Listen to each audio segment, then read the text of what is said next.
From Providence, Rhode Island, welcome to the MCU Diaries, a podcast dedicated to the storycraft and meaning behind Marvel. No homework, no timelines, just story. Now, let's break down Earth's mightiest heroes.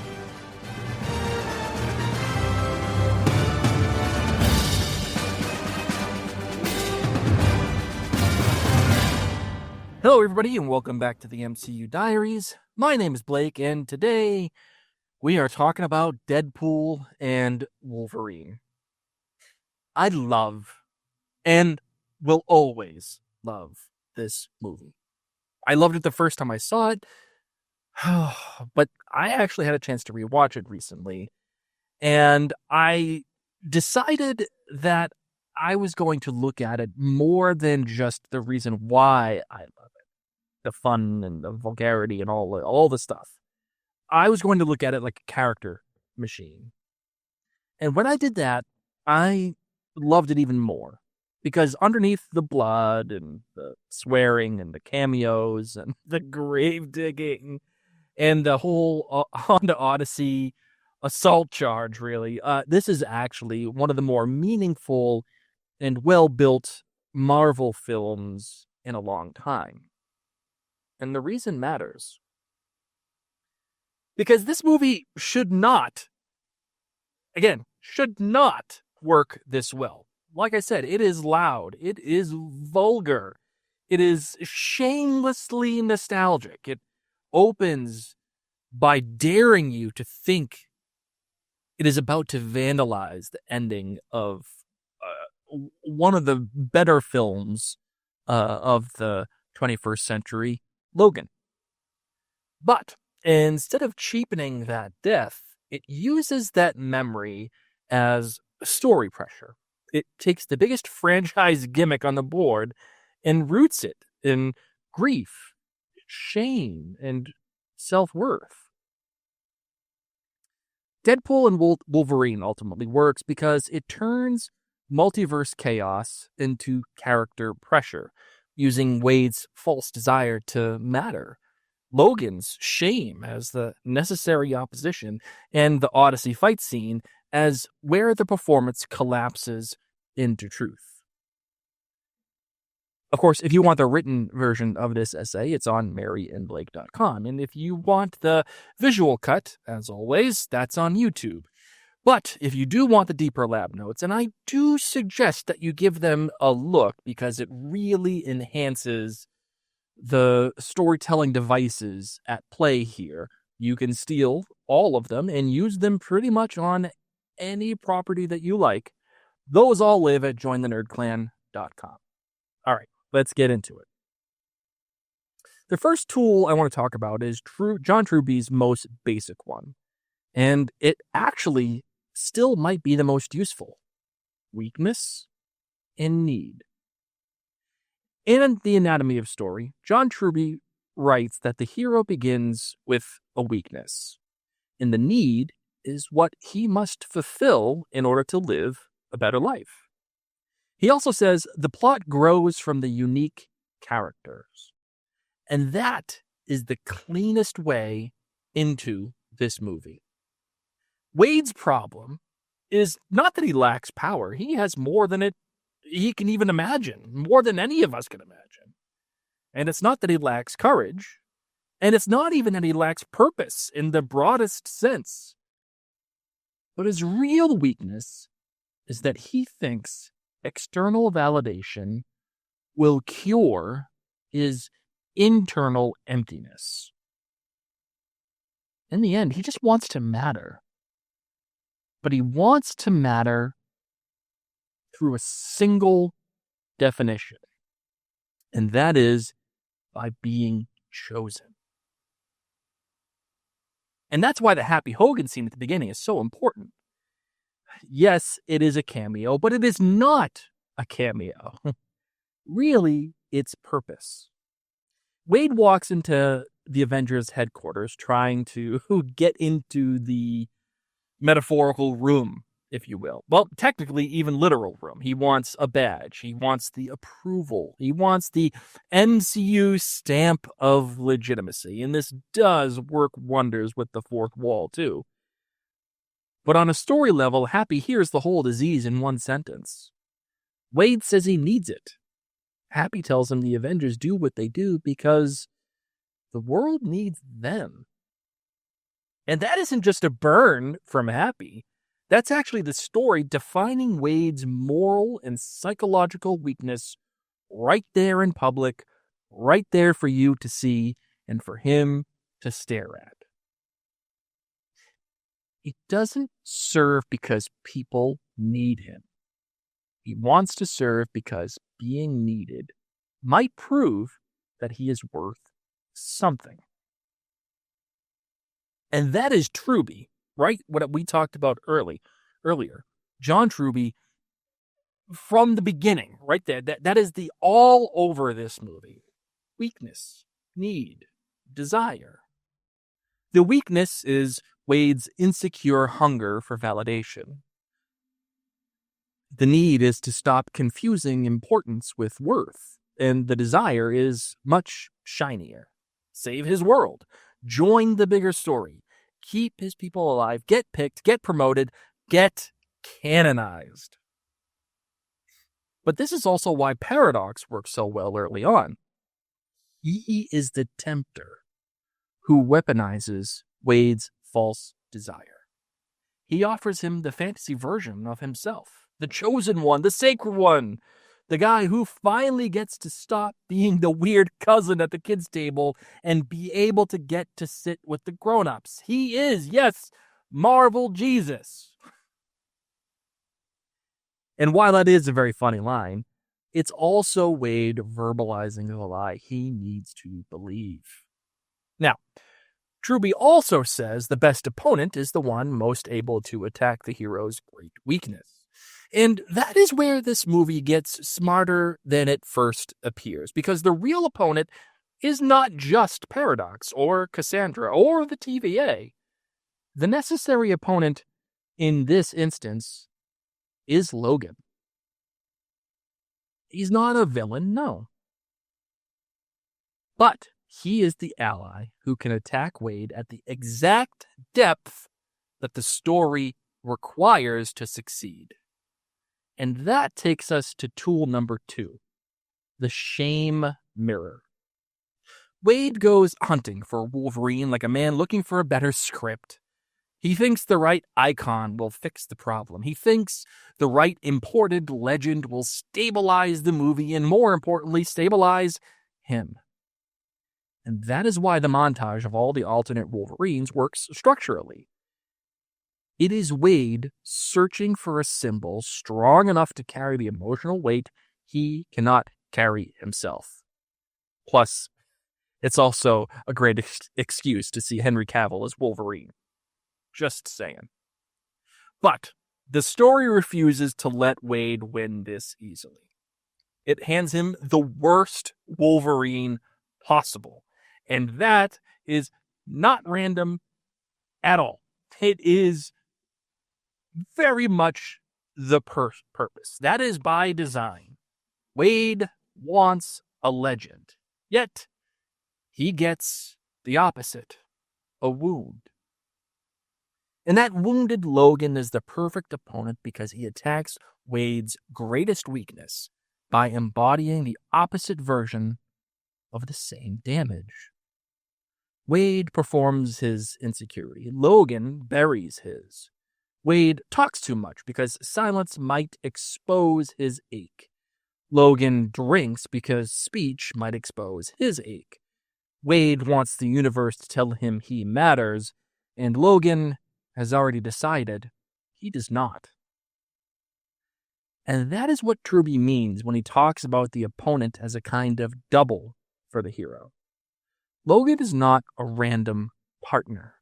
He is Wade's moral X-ray. He shows Wade what self-hatred looks like when it stops being a joke. And Robert McKee even sharpens this further.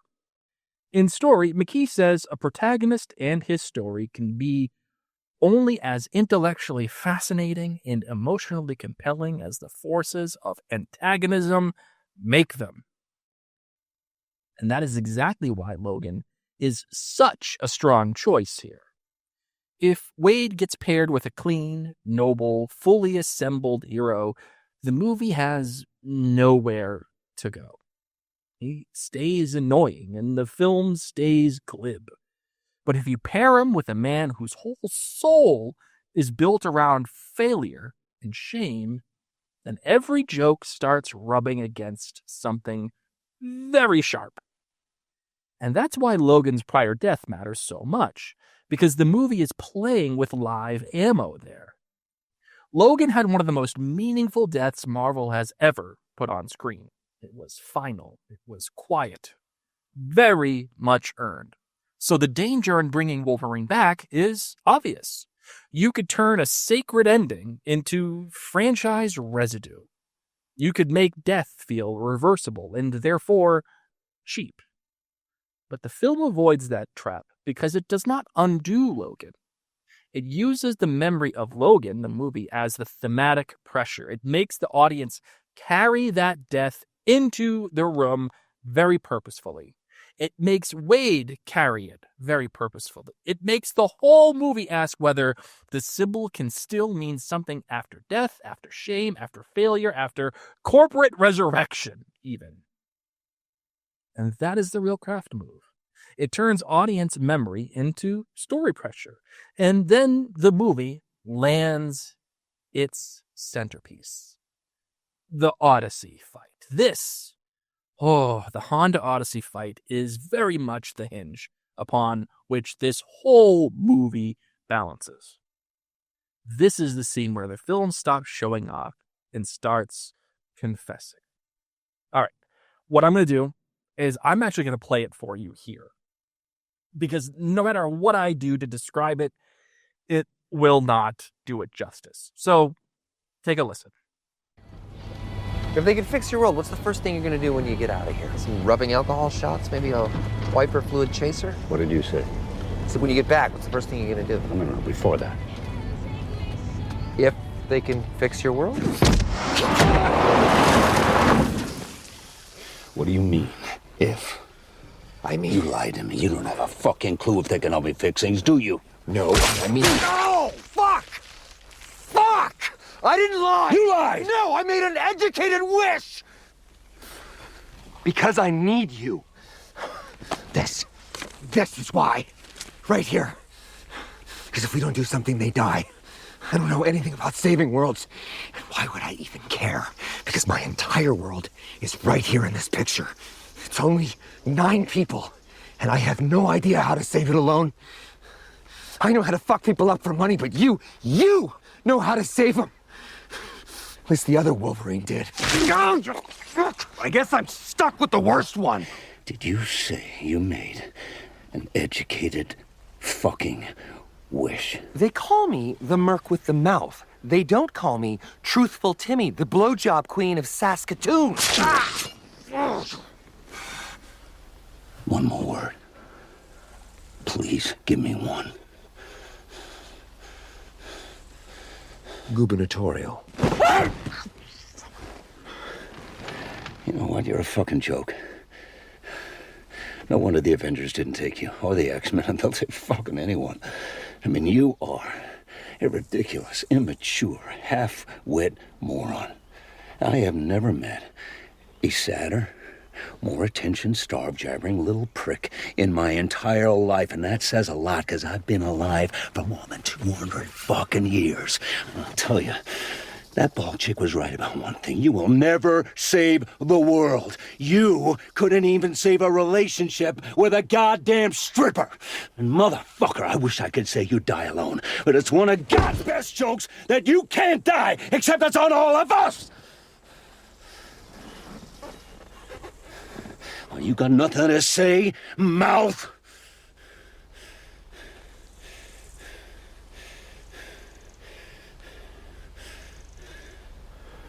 I'm gonna fight you now.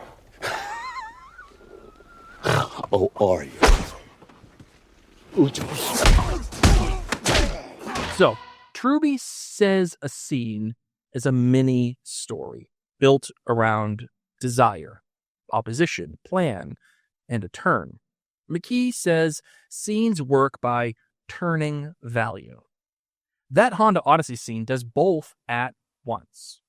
Wade's desire in the scene is simple. He wants Logan to be the answer. He wants him to validate the mission and become the emotional cheat code that saves his world and his sense of self. Logan opposes that desire absolutely. Not just with sarcasm, with contempt, with truth. Wade's plan is still a performance. Joke, jab, needle, provoke, keep the motor running. Logan's plan is annihilation. Shut this clown up. Reject the role. Refuse the myth. And then the scene turns, not because one man wins the fight, but because the performance collapses and the real wound starts talking. And that is why this scene matters more than almost anything else in this movie. Yes, it is funny. Yes, it is brutal. Yes, the coexist bumper sticker getting bloodier by the minute is amazing visual comedy. But structurally, this is the attack by ally beat that John Truby talks about. The person closest to the hero makes the strongest case that the hero's methods are wrong. Logan does exactly that. He tears Wade down with the one weapon that can actually hurt him. Clarity. He sees the neediness under the bits. He sees the desperation under the improv. And he sees that Wade keeps mistaking volume for value. And Wade, for maybe the first time in the entire movie, cannot outrun that by being funny. He simply says, I'm gonna fight you now. And that is why you responded to it the way that we did, because the scene forces Deadpool to shut up for 1 second, or more precisely, it forces him to stop hiding inside the chatter. The mask slips, the bit rate drops, and the movie finally lets us see the hurting man underneath the content machine. Then, the film takes the next smart step. It literalizes Wade's internal feel through Cassandra. She reaches into his head and twists Vanessa's breakup into the line that summarizes his whole inner antagonist. You'll never matter. That is not subtle, but it is clean. And the movie externalizes the belief Wade has been trying to outrun since the happy scene. First, the wound is diagnosed. Then, it is exploited. Then it is spoken aloud by the antagonist. And that is strong escalation. And once you see that pattern, the climax clicks. Because the ending is not really about the machine. It is about choice. McKee says that crisis is the ultimate decision. The moment when the protagonist has exhausted every action except one. That is what the Time Ripper climax becomes. The external stakes are huge. Sure, universe ending, if you will. Time collapsing, big franchise fireworks.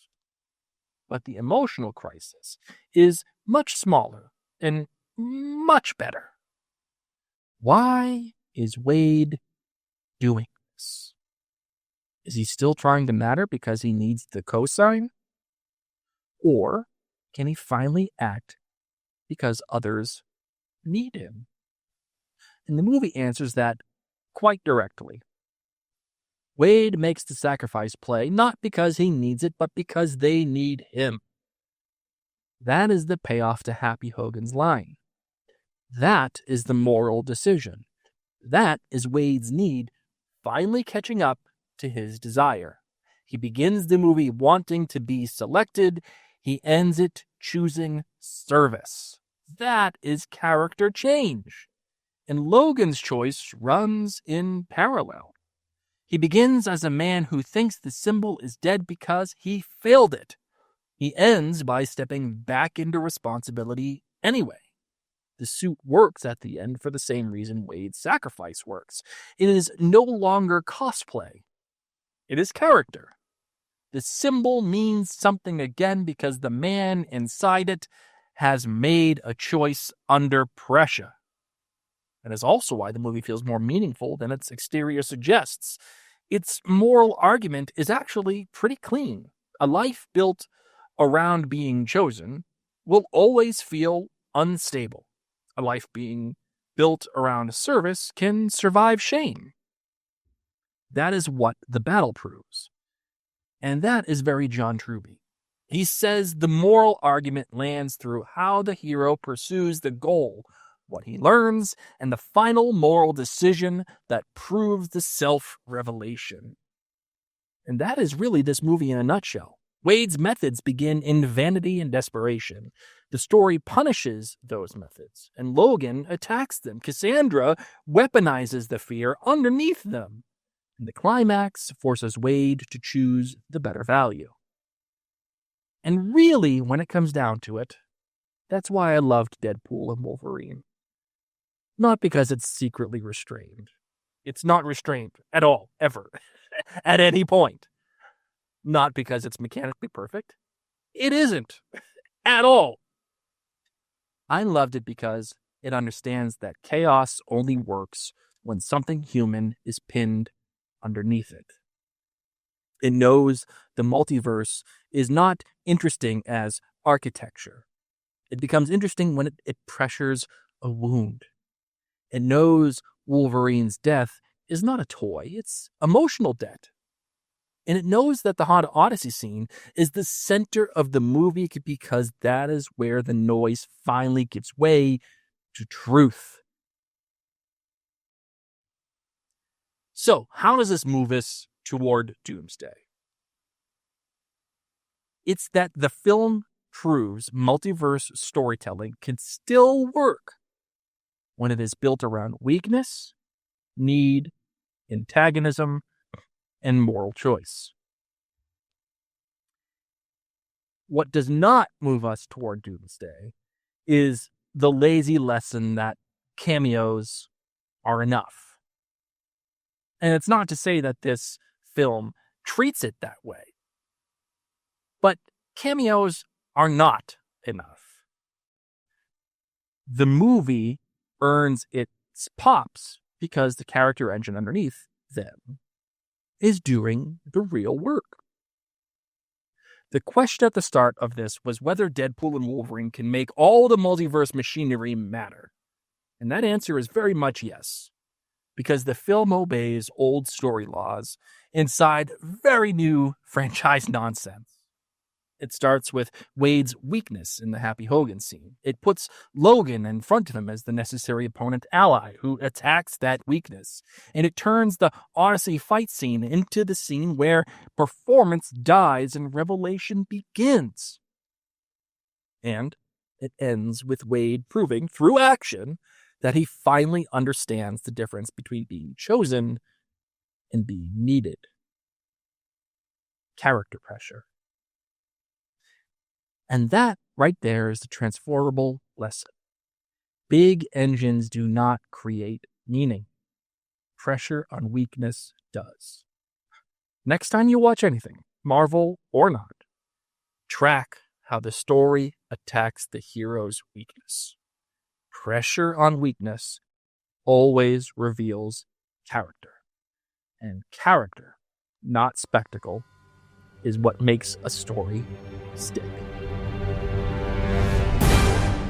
All right, that is the MCU Diaries entry for today. If you want the written version of this episode, you can find it on maryandblakemedia.com. If you want the deeper cut, however, the behind-the-scenes breakdown, well, you can join the Nerd Clan at jointhenerdclan.com. Of course, subscribe to wherever you're listening to this episode. Follow the show on any of the major social media platforms. Leave a rating where you're listening to this, and tell us next time what you think the pattern is.